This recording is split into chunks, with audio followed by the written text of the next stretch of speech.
Bueno, ya estamos aquí en este martes de periodismo libre, auténtico, crítico, tan sueltito y tan sin ningún tipo de organización previa, que aquí los señores nos van a decir de qué van a querer hablar ahora que ya regresemos. Doy la bienvenida, pues ni más ni menos que a don Ernesto Ledesma, director de Rompeviento TV. Bienvenido, Ernesto. Julio, un gusto como siempre. Gracias. Doy la bienvenida también a Rubén Luengas, periodista, ahora youtubero activo de todas las noches a las 8:30 de la noche. Y una página que se llama rubenluengas.com. Así es. Entre noticias. ¿Leíste la novela aquella de El tiempo entre costuras? Sí. Bellísima. No la leí, pero muy sí, buena. sí, entonces, de ahí me surgió, hoy yo paso el tiempo entre noticias, y de ahí le puse Entre noticias. Entre costuras periodísticas. Entre costuras periodísticas. Y Nancy Flores, periodista de Contralínea, maestra de la Facultad de Ciencias Políticas. Y conductora. Y conductora, sí. Ya el viernes. Sí, estuvieron aquí. Nancy, muchas Buenas gracias. Tardes. Buenas Gracias. tardes. Buenas tardes. Entrevistaron Que se van a anunciar en el Super Bowl, ya me dijeron. La octava. Sí. 4 millones de dólares, medio minuto. La octava se va a anunciar en el Super Bowl. En fin, bienvenida, Nancy. Gracias. Señores, ¿de qué vamos a hablar? Yo traigo un tema, pero Échale. no quiero iniciar. Bueno. Hay temas que nos mandaron como sugerencias, podemos, y yo me quedo calladito y después le entro a este tema que me parece crucial. De lo que ustedes quieran hablar. Ledesma.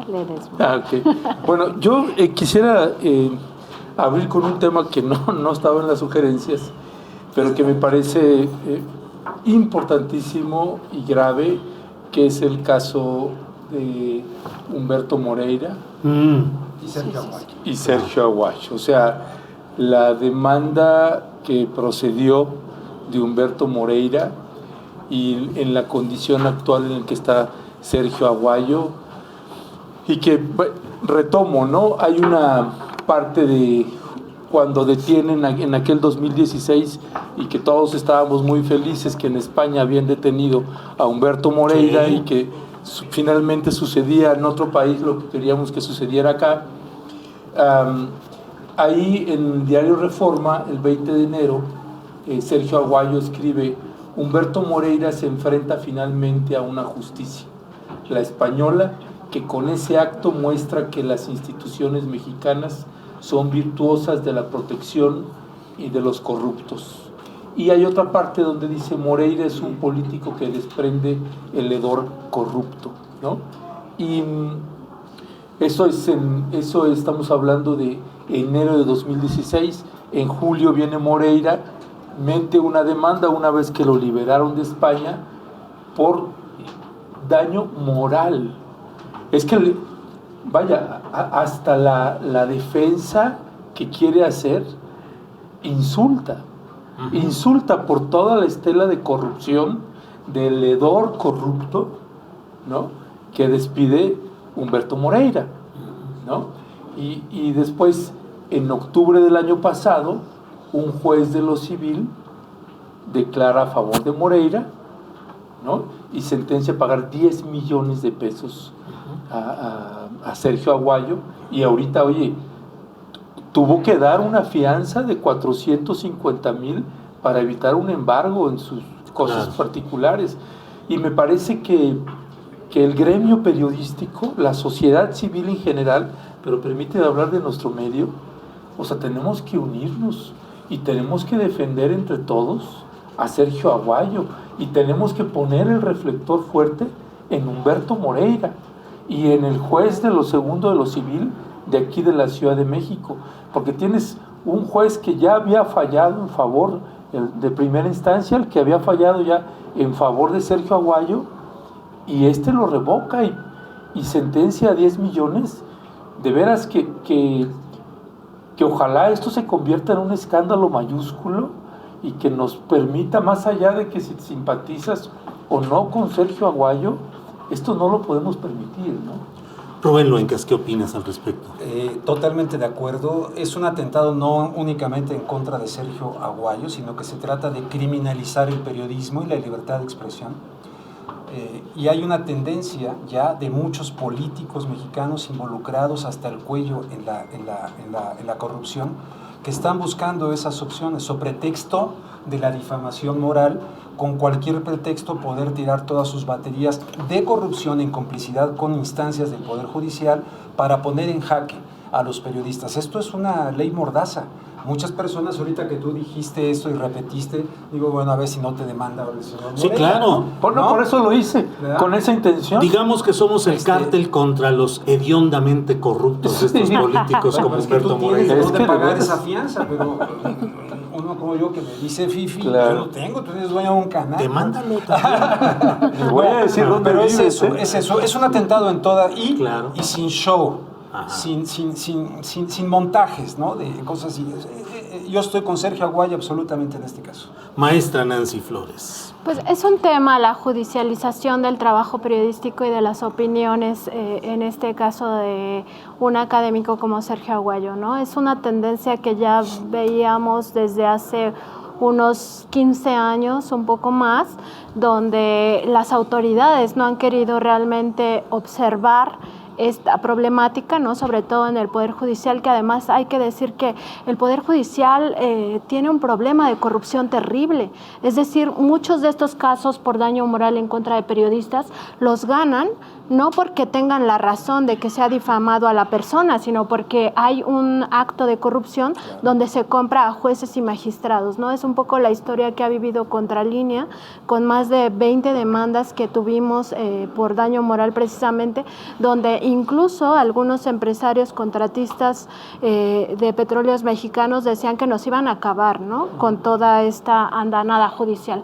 Entonces me parece terrible, es un momento de estar viendo estos temas, pero no solamente esto, también a mí me preocupa en este mismo sentido la iniciativa de Ricardo Monreal sobre el llamado derecho al olvido, que ya lo puso como iniciativa para discutirse preferentemente en esta legislatura, donde está pidiendo que cualquier contenido en internet, en redes sociales, etcétera, se baje cuando, por ejemplo, una persona que ha cometido un crimen ya pagó digamos, la sentencia, o donde ya el delito prescribió, o incluso donde no se le juzgó jamás, ¿no? O sea, no se le encontró culpable. Y esto va en contra de toda la libertad de expresión, el derecho humano a la información, porque pone en riesgo, en un riesgo real, todos los acervos periodísticos, pero no solo eso, todos los contenidos, o sea,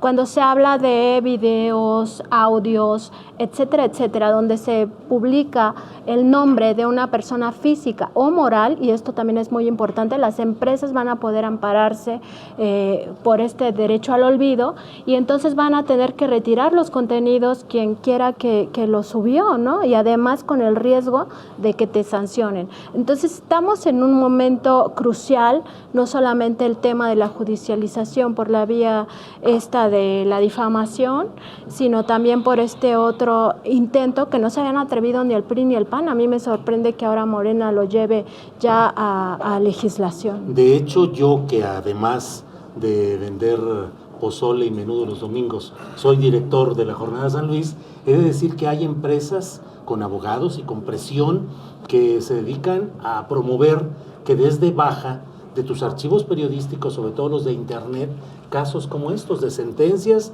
de procesos y de resultados, invocando que los menores de edad no deben de estar, que el nombre de su padre o de un pariente esté metido en algún crimen, en alguna cosa, que invocando ese tipo de servicios buscan a los directivos de los medios de comunicación para que voluntariamente o incentivadamente, no lo sé, pero que se den de baja ciertos archivos para que quede ese olvido. Eso ya está practicado desde hace años en los espacios directivos de los medios de comunicación. Sí, es una amenaza, sobre todo esta empresa Eliminalia, pero hay otras consultorías que han hecho negocio para amenazar, porque de alguna manera son amenazas las que te llegan, diciéndote que te van a demandar, no sé qué tanto, que mejor bajes el contenido periodístico, ¿no? Entonces es terrible. O bien diciéndote que cuánto cuestan los servicios de que hagas todo ese proceso de barrido y de borrado.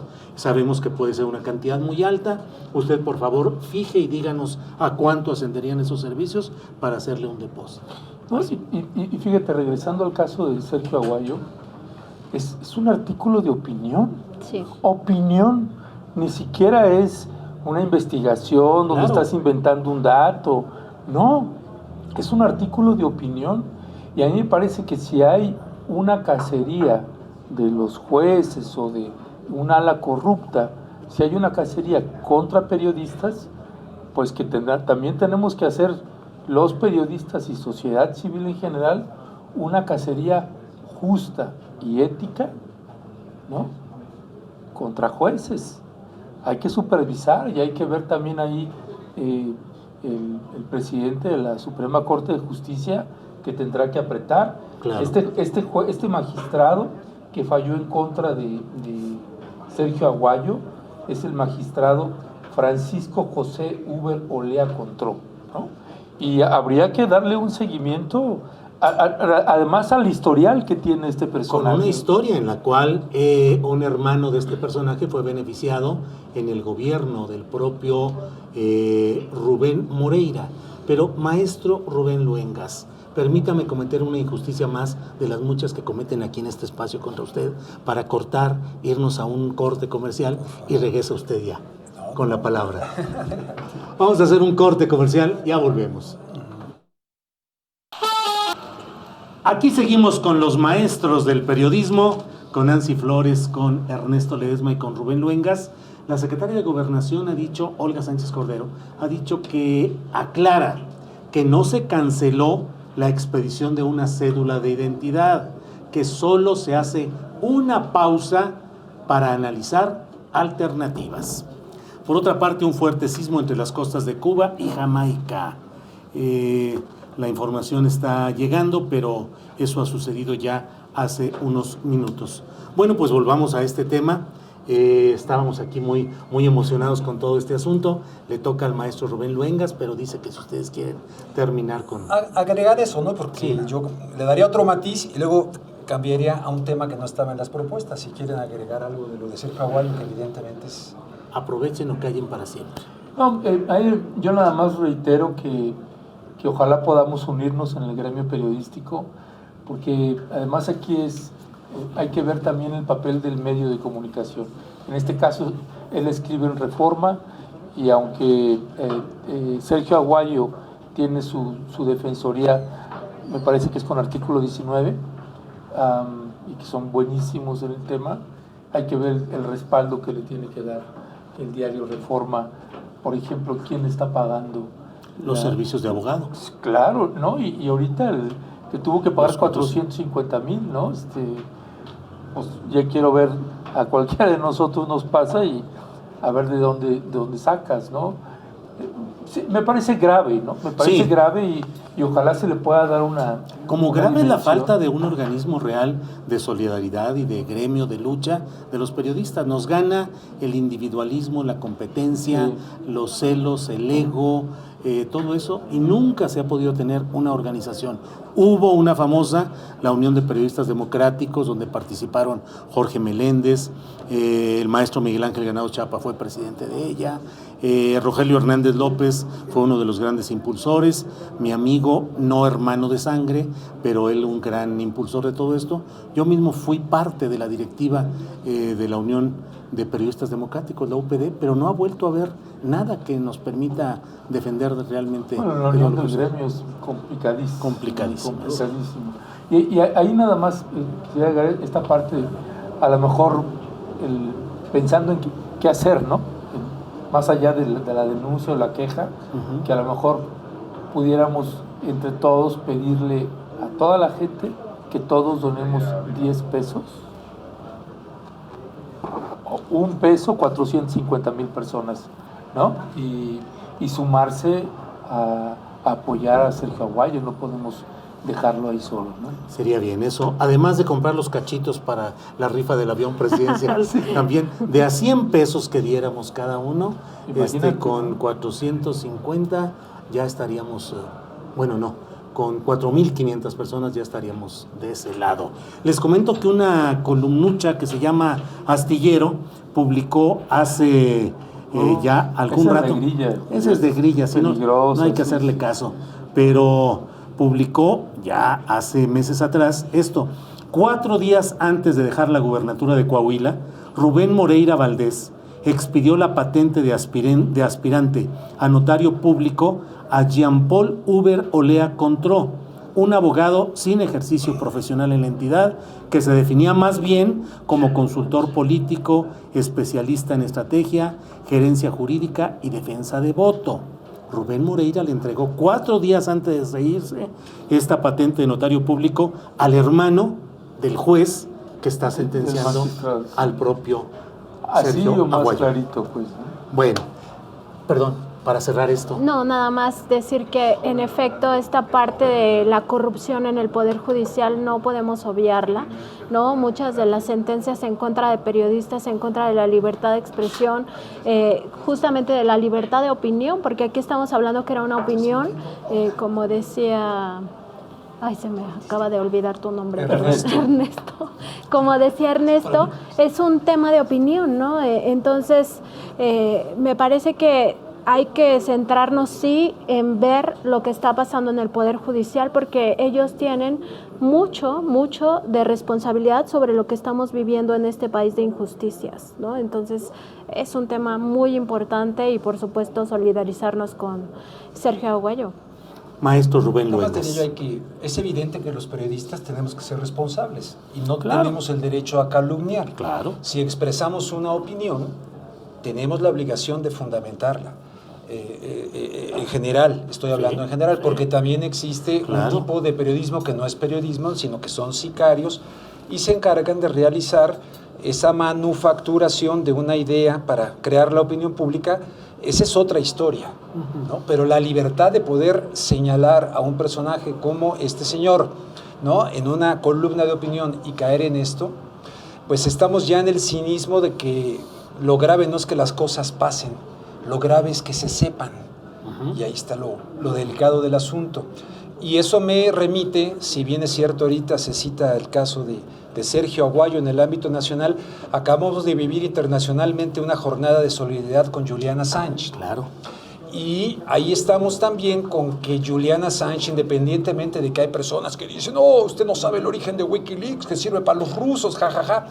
Le debemos a Julian Assange, y creo que muchísimos medios de comunicación y periodistas y el gremio internacional le han dado la espalda a Julian Assange, quien dijo las verdades de muchísimas cosas, entre otras de la guerra de Irak, de lo que ocurrió en Fallujah, y que dio a conocer la matanza de inocentes, de civiles. O sea, es tremendo, tremendo lo que está pasando también con Julian Assange, lo que hizo el presidente actual de Ecuador, de darle la espalda, de pretender retirarle la ciudadanía. Lenín Moreno. Lenín Moreno, ¿no? Entonces, llevando el caso aquí, guardadas las proporciones, acabamos de vivir hace un par de días, ¿no? Esta jornada internacional de solidaridad con Julian Assange. Su madre está desesperada, el tipo está atravesando por una crisis tremenda, y creo que a nivel internacional, Pedro Miguel, lo tuviste, él en México está encabezando proyectos de solidaridad con él, que lo fue a entrevistar, por cierto, alguna vez allá a Londres en la embajada ecuatoriana. Sí, porque parte de los documentos de Wikileaks fueron entregados a varios medios para que fueran investigando, analizando, para discernir lo que era más importante, darle contexto, y en México la jornada tuvo esa deferencia y en ello participó fundamentalmente Pedro Miguel, que es un gran periodista, investigador, organizador de la información. Bien, que ahí se encontró aquí con Javier Sicilia a la salida. Los acompañé a la salida, como suelo hacer con todos los que amablemente vienen a estas mesas. ¿Fue civilizado? Fue civilizado. Bueno, Pedro hubo Miguel. golpes, No, Pedro Miguel sí le dijo, oye, deslíndate de la derecha, no puedes estar entregado a la derecha. ¿Cuál derecha? Porque bla, bla, bla. Has insultado al presidente López Obrador. Nunca le he dicho nada. Le dijiste que era tan asesino como Peña Nieto. Bueno, es que la circunstancia, bla. Y terminaron fumando un cigarro de La Paz, cada cual con su encendedor prendiendo el cigarro del otro. Una gran escena. Hubieras bajado un camarógrafo, lo hubiera... Yo les tomé fotografías, es que fue muy fugaz y los estamos invitando a ver si vienen a debatir, precisamente porque resultó muy interesante el intercambio, pues de alguien como Sicilia, que es un hombre respetable con muchas cosas valiosas, que hoy está en un torbellino en el cual pues ahí están esas discusiones. Pero en fin, bueno, si quieren hablar de ese tema o de lo que deseen. Adelante, sí.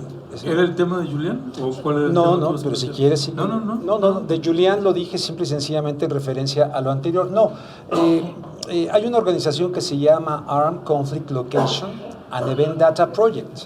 Es una organización que es patrocinada por los servicios exteriores tanto de Países Bajos, que la gente le llama Holanda. Holanda es una parte de los Países Bajos, Países Bajos, y de Alemania. Bueno, esta organización acaba de publicar un estudio que involucra a 10 países y 10 escenarios mundiales. Uno de ellos es México. Está en Afganistán, está Somalia, está Irak, está Yemen, en fin, entre otros, pero uno es México. Acaba de decir que prevé que México cierra este año 2020 con nuevo récord de homicidios.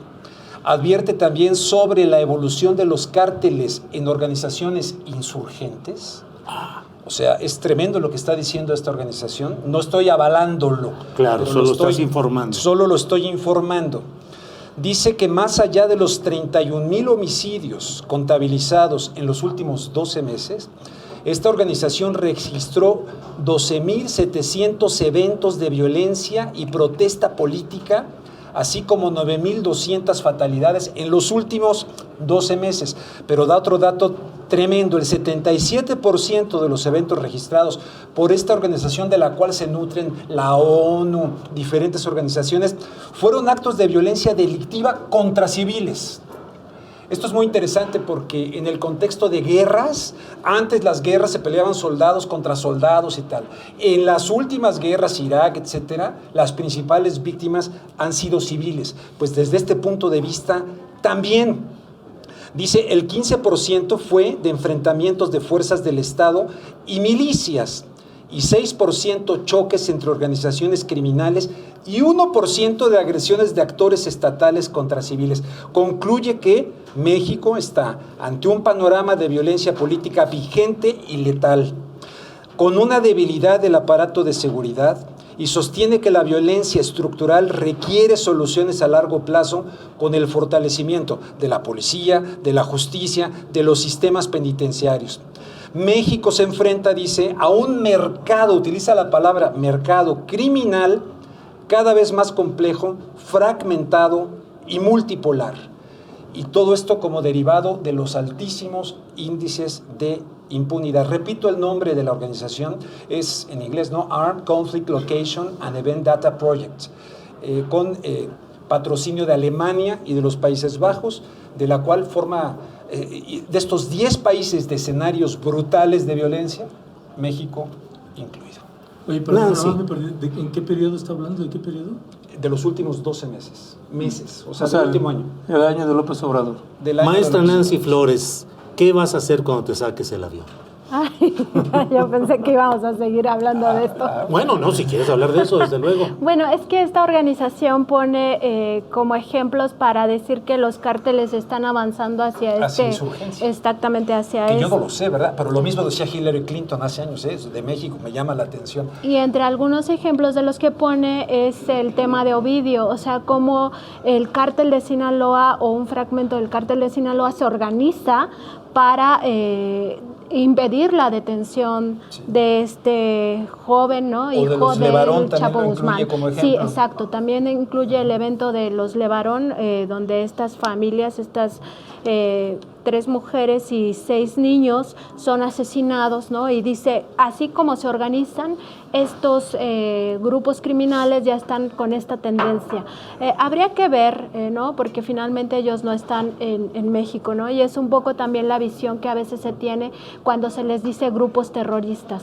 En ese sentido, yo pienso que hay que tomar este estudio con reservas. Sí, es importante los datos que ya por eso decía recordabas, al principio, estoy informando, Rubén. No lo estoy avalando, pero que la gente sepa cómo nos está planteando esta organización, ¿no? Exacto, es importante, sin embargo yo pienso que hay que tomarlo con cierta cautela, ¿no? Porque finalmente nosotros somos los que estamos aquí viviendo el fenómeno de la delincuencia y cómo ha evolucionado, ¿no? El propio crimen organizado. Pero parecen datos que se parecen mucho a la realidad que vivimos, ¿no? No, sí, o sea, yo no descalifico los datos, a mí nada más lo que me preocupa es esta circunstancia de que ya los nombre como que van en una evolución, en una tendencia. Hacia la insurgencia. Hacia la insurgencia, sí, y además, sí, yo comparto más con Nancy, con todo respeto, mi querido Rubén. Está bien, aquí estamos para disentir. Sí, Está muy bien, sí. Porque hay varios elementos que me brincan en estas aseveraciones, ¿no? Por ejemplo, cuando habla, dice, el 15% fue enfrentamientos de fuerzas del Estado y milicias. Grupos armados. Sí, una... sí, pero es que cuando dices, pero él hace una diferenciación, dice, y 6% choques entre organizaciones criminales. Y perdón, en dado caso tendría que ser al revés, y te lo digo con conocimiento de causa, porque trabajamos el tema y recorremos el país. O sea, milicias, ¿a qué se refiere con milicias? Porque son entre organizaciones criminales, el 6%, son células. Es, por ejemplo, Tamaulipas, Sinaloa. Tienes por ejemplo, Tamaulipas, tienes 3 cárteles operando y cada cártel tiene de 7 a 12 células criminales. Y son esas células que tienen una confrontación directa contra la población, sí, y entre las propias células. Algo que acabas de decir, que estás más de acuerdo con Nancy, está muy bien. Yo por eso aclaré que estoy informando de algo que me ha llamado la atención y que lo queremos informar, pero no te he dado mi opinión de lo que yo pienso acerca de esto. Aunque evidentemente hay datos aquí que sin duda lo que acaba de ocurrir en Guanajuato y lo que está ocurriendo a lo largo de la geografía mexicana, por los datos estadísticos que quieras, habría que ir también al estudio original, investigar a fondo, pero aclaro por lo que dices, yo no estoy dando mi opinión, pero de que estamos viviendo una violencia pornográfica en el país y que muchas personas la están sufriendo y que nos colocan en esos 10 países, pero por eso nomás te interrumpí para... Sí. ¿Por qué lo más interesante lo dejan cuando tengo que mandar a corte? Pues digo, ¿de qué se trata? Así salió la se cosa. Ponen de acuerdo. Es que dice organizaciones insurgentes. Sí, por eso, por eso te aclaro, de defensa. lo aclaré y tú lo captaste muy bien. Se habla de los grupos. Dije, no es mi opinión, no lo estoy avalando, y claro, tú me endosas como si es mi opinión, pues no es mi opinión. Pero sí es importante y ponerlo en contexto, porque aquí he denunciado cuando Hillary Clinton lo dijo o cuando el señor Trump quiere tipificar a estos grupos como terroristas. Es mi postura. Si lo estás poniendo ahí, no me endoses de esta organización por haberla difundido. No, pero estoy planteando esto. Pero sí te lo aclaro, sí. Bueno, sí, vete con eso, pero no te vayas con que yo lo dije, porque claramente dije que estoy informando, más Maestra no es... Nancy, sí, pero lo estás poniendo aquí. Vamos a corte. Como una nota dura. Por supuesto, es dura. No es una organización menor, financiado por 2 países europeos. Como dijo Nancy, de naturaleza. con reservas. Sí, por supuesto, yo también lo digo con reservas. La maestra Nancy Flores y yo estamos de acuerdo en que hay que ir a corte, por favor. Vamos a un corte y ya regresamos. Si manejas así el rollo...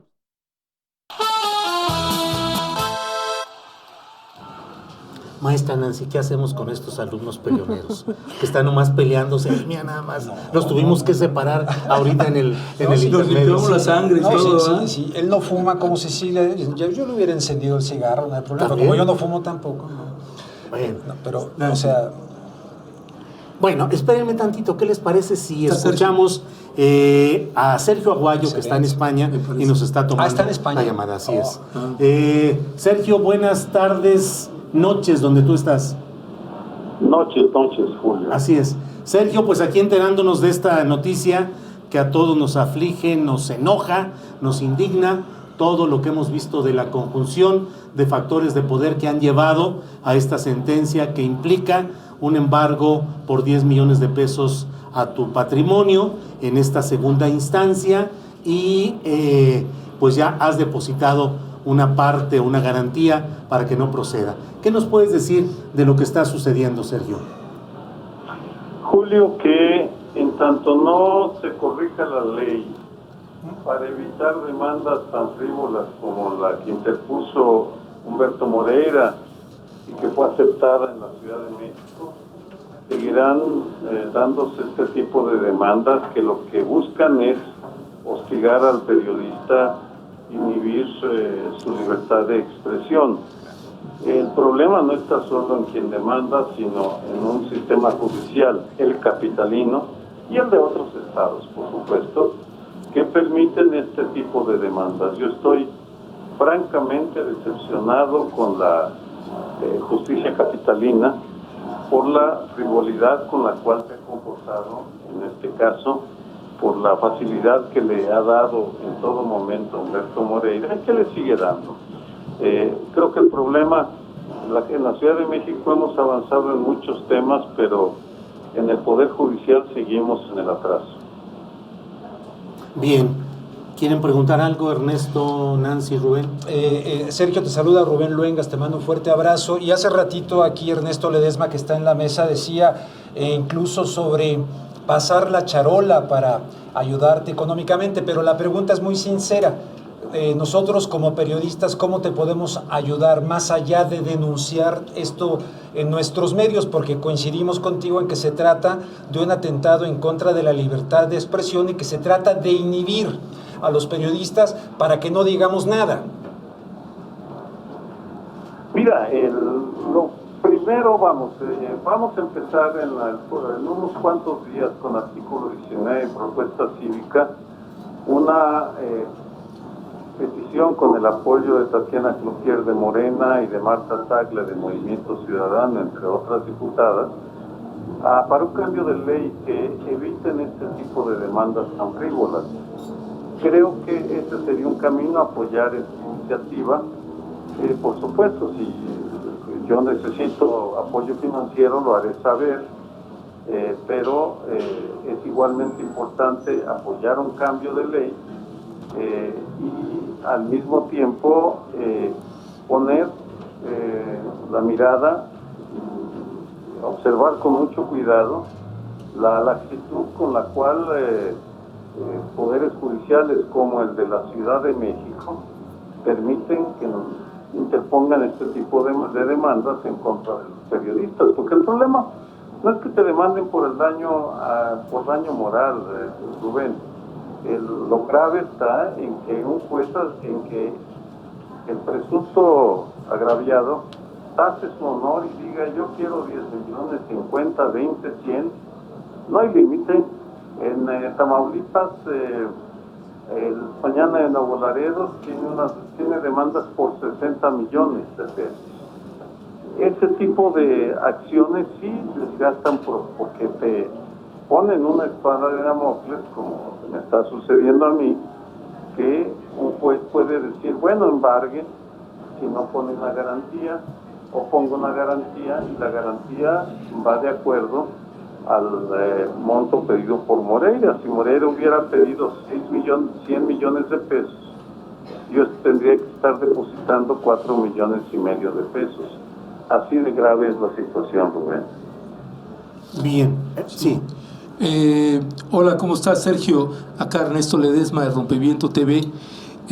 Sergio, ahorita tú, por ejemplo, te encuentras en España, pero en lo que toca al gremio periodístico, pues sí pensamos varios que tenemos que unirnos, porque tu caso básicamente representa el caso de otros periodistas, de otros medios de comunicación, incluyendo la propia Carmen Aristegui, que también está sometida a diversos juicios, y vaya, si le multiplicamos no nos da.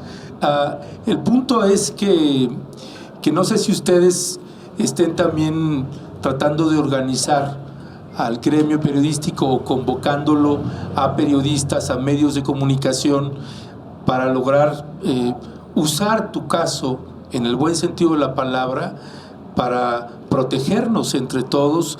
Y por eso hace un rato hacía la invitación a la sociedad civil en general y a periodistas, colegas, a entre todos donar $1, porque eso nos da 450,000 personas, y si nos da después 1 millón, pues que nos dé 1 millón, pero eso sería hacerle un frente también al ataque que hay en tu contra.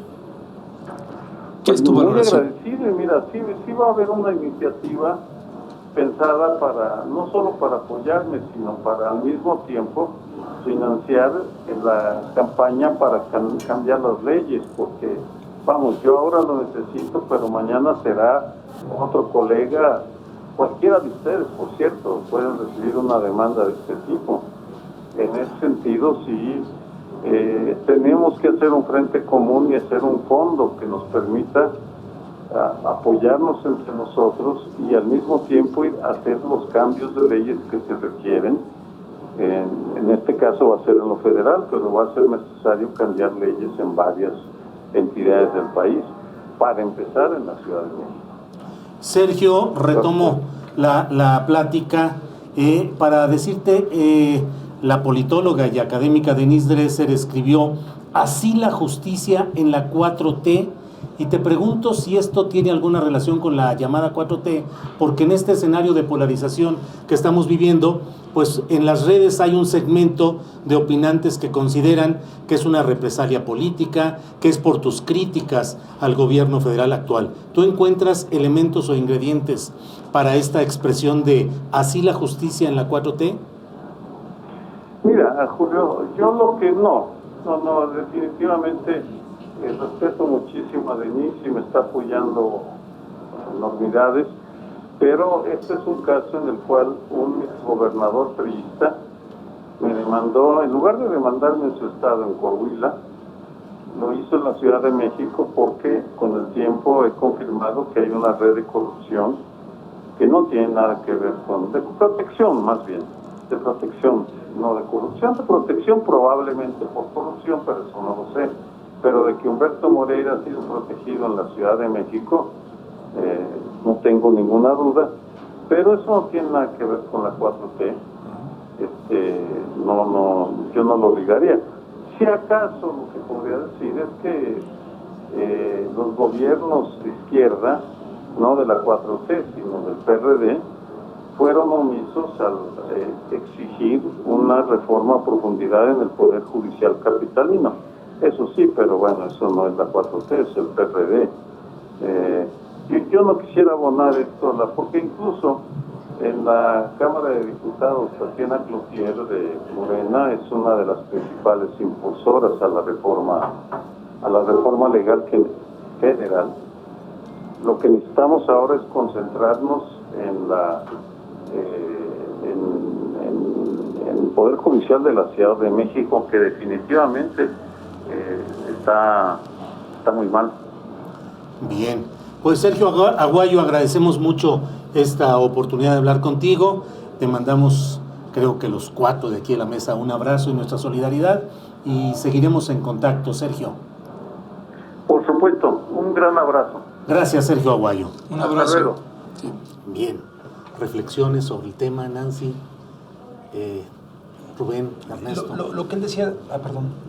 No, adelante. De la inhibición, o sea, eso es algo que nos puede ocurrir, te puede ocurrir a ti por lo que acabas de decir ahorita, repitiendo lo que él dijo. Moreira podría estar utilizándolo en tu contra, o sea, sí se requiere de algún tipo de mecanismo para cambiar la ley, pero para la defensa de los periodistas que responsablemente emiten una opinión.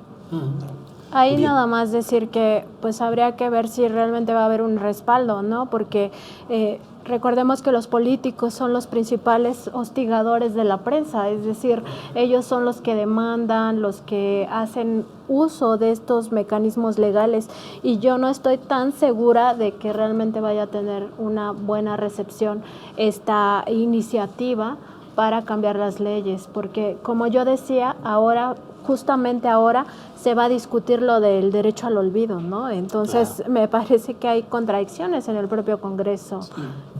No, y además también, Julio, Rubén, Nancy, es esta parte donde estamos a la defensiva, no a la ofensiva, ¿no? Me parece una buena iniciativa ahí con Tatiana lo que están planteando, pero también hay que volver a poner el reflector en Humberto Moreira y en toda la estela de corrupción y de la riqueza habida en este momento en el haber de ese exgobernador. Bueno, es que Ernesto quiere que lo demanden, ¿no? Sí, es lo que quiere. Nosotros cooperamos, aunque sea con unos cigarros. Un peso. Ahí, un peso. Bueno, y mientras esto sucede, ya que hablamos de gobierno, perdón, déjame ver con la producción, que ya nos mandan a otro corte para que vean que son ustedes exitosos en términos periodísticos y también Y comerciales. regresamos con el tema de Rubén. Y No, ese es... Este diferendo que traen. No, sí, para hablarlo, ¿no? Porque Sí. si no se queda así como Prepárense, un mal vayan sabor con la calentando y garganta. todo y ya volvemos Te ahora. enciendo el cigarro, te enciendo el cigarro.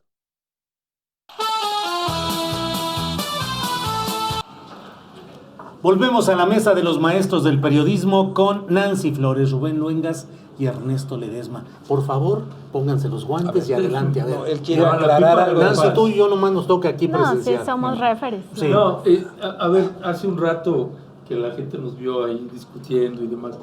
No, es básicamente... Es que es muy válido en un programa de opinión, ¿no? Es muy Sí, válido claro. en un programa. Claro. de opinión. Perdón, Entonces, hace necesario. rato que nos andábamos Necesario. Todo el man ni ahí se dando escuchó. unas caricias un poco más apretadas, Rubén y yo.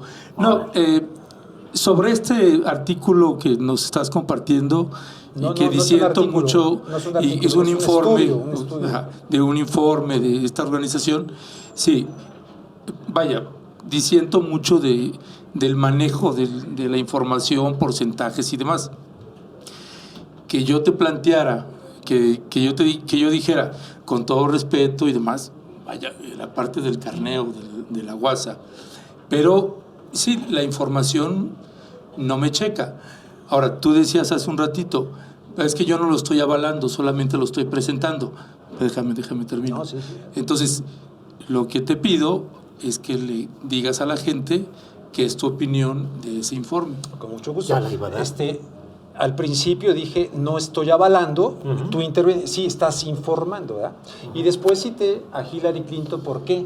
Porque cuando Hillary Clinton era secretaria de Estado, ella dio un informe en el cual lo critiqué desde la televisión en los Estados Unidos. ¿Cómo puedo criticar este manejo por lo mismo que estás tú diciendo, Nancy?